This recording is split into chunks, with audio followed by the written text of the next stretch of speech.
Si Jesus at si Satanas. Pag-uwi ni Jesus sa bahay na tinutuluyan niya, muling dumating ang napakaraming tao, kaya siya at ang mga tagasunod niya ay hindi man lang nagkaroon ng panahon para kumain. Nang mabalitaan ng pamilya ni Jesus ang mga ginagawa niya, siya'y sinundo nila dahil sinasabi ng mga tao na nasisiraan na siya ng bait.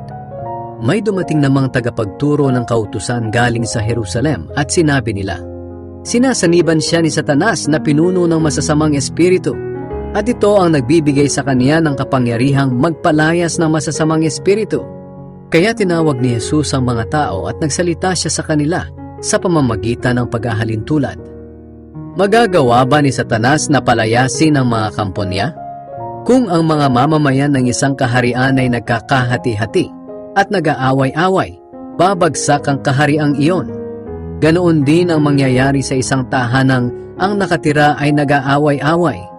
Kaya kung si Satanas at ang mga kampo niya ay nagkakahati-hati at nag-aaway-away, babagsak din siya at hindi na makakabangon pa.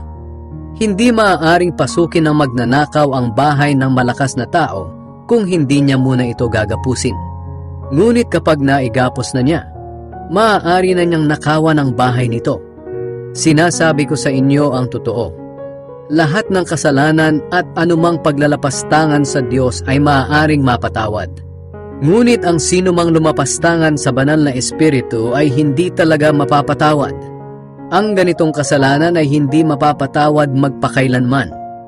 Sinabi iyon ni Jesus dahil sinasabi ng mga tagapagturo ng kautusan na siya ay may masamang espiritu.